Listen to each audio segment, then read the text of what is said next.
बहुत समय पहले राजा जयसिंह एक दयालु और प्रजाप्रेमी शासक थे, लेकिन उन्हें एक गहरा दुख था। उनकी 6 पत्नियां थीं, पर कोई भी उन्हें संतान सुख नहीं दे पाई थी। संतान की लालसा में राजा ने कई यज्ञ और पूजा पाठ करवाए, लेकिन सब व्यर्थ रहा। एक दिन शिकार के दौरान राजा एक मोहिनी नाम की युवती से मिले। उसकी सादगी और सुंदरता पर मोहित होकर राजा ने उससे विवाह करने का निर्णय लिया। भले ही उनकी पहले से 6 पत्नियां थीं, उनके वजीर गौरीनाथ ने भी इसका समर्थन किया, यह सोचकर कि शायद मोहिनी ही राज्य को वारिस दे पाए। राजा ने मोहिनी से विवाह कर उसका नाम राजलक्ष्मी रखा।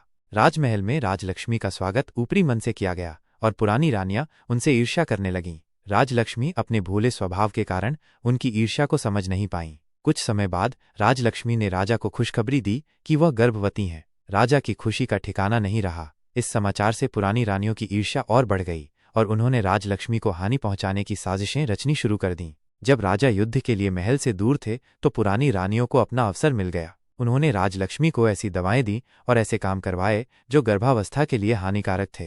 राजलक्ष्मी बड़ी रानियों की बातों पर विश्वास करती रहीं, क्योंकि उन्हें लगा कि महिलाएं ही महिलाओं की समस्याओं को बेहतर समझेंगी। प्रसव पीड़ा शुरू होने पर राजलक्ष्मी ने बड़ी रानी से मदद मांगी। बड़ी रानी ने उसे दीवार के सहारे खड़े रहने को कहा ताकि बच्चे गिरने से मर जाएं। क्रूर रानियों ने दाई को पैसे का लालच देकर यह सुनिश्चित किया कि राजलक्ष्मी को कोई मदद न मिले। दर्द के मारे राजलक्ष्मी ने 7 बच्चों को जन्म दिया, 6 लड़कियां और 1 लड़का। बच्चे स्वस्थ थे, लेकिन राजलक्ष्मी बेहोश हो गईं। दाई ने रानियों के कहने पर नवजात बच्चों को जंगल में दफनाने के लिए ले गई और उनकी जगह ईंट और पत्थर रख दिए। बड़ी रानियों ने राजा से झूठ कहा कि राजलक्ष्मी ने पत्थरों को जन्म दिया है और वह एक धोखेबाज औरत है। राजा ने बिना सच्चाई जाने राजलक्ष्मी को एक नौकरानी बना दिया और उसे महल में दुखद जीवन जीने को मजबूर कर दिया। समय बीतता गया और एक दिन एक ग्राम प्रधान ने राजा को एक विचित्र घटना के बारे में बताया। उनके गांव के पास एक जंगल में एक चंपा का पौधा और उसके चारों ओर बांस के पेड़ अपने आप उग आए थे। ये पौधे मनुष्य की तरह बातें करते थे और जब कोई उनके फूल तोड़ने की कोशिश करता था तो चंपा का पौधा आकाश में चला जाता था। राजा को पहले तो विश्वास नहीं हुआ, लेकिन उन्होंने अपने वजीर गौरीनाथ को सच का पता लगाने के लिए भेजा। वजीर ने अपनी आंखों से पौधों को बात करते सुना। बांस के पौधों ने वजीर को फटकारा कि वो राजलक्ष्मी की देखभाल करने में विफल रहा, खासकर राजा की अनुपस्थिति में। वजीर को अपनी गलती का एहसास हुआ और उसने राजा को सब कुछ बताया और सुझाव दिया कि राजा स्वयं वहां जाए। राजा ने अपनी 6 रानियों और राजलक्ष्मी को साथ लेकर उस स्थान पर जाने का फैसला किया। जब एक एक करके सभी रानियों ने फूल तोड़ने की कोशिश की तो चंपा के पौधे और बांस के पेड़ों ने उन्हें रोक दिया और उनके कुकर्मों का पर्दाफाश कर दिया। यह सब सुनकर राजा जयसिंह को गहरा सदमा लगा और उन्हें अपनी गलती का एहसास हुआ।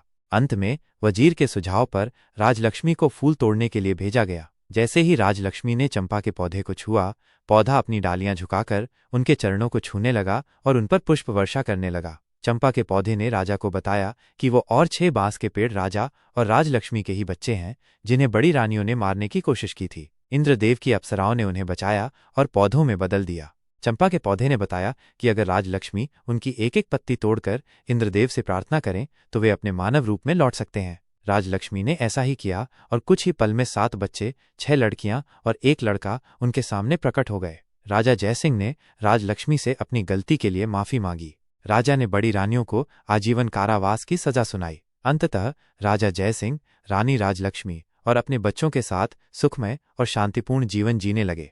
कहानी का निष्कर्ष: यह कहानी एक माँ की ममता, एक पिता के पश्चाताप और ईश्वर की लीला का एक संगम है।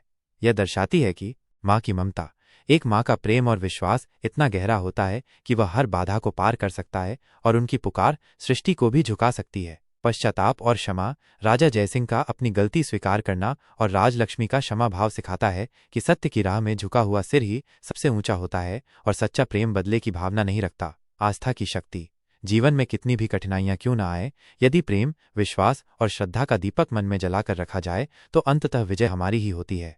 ईश्वर भी सच्ची प्रार्थना करने वालों के लिए मार्ग प्रशस्त करते हैं।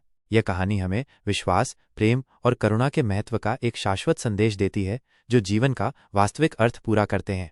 क्या आप इस कहानी के बारे में कुछ और जानना चाहेंगे या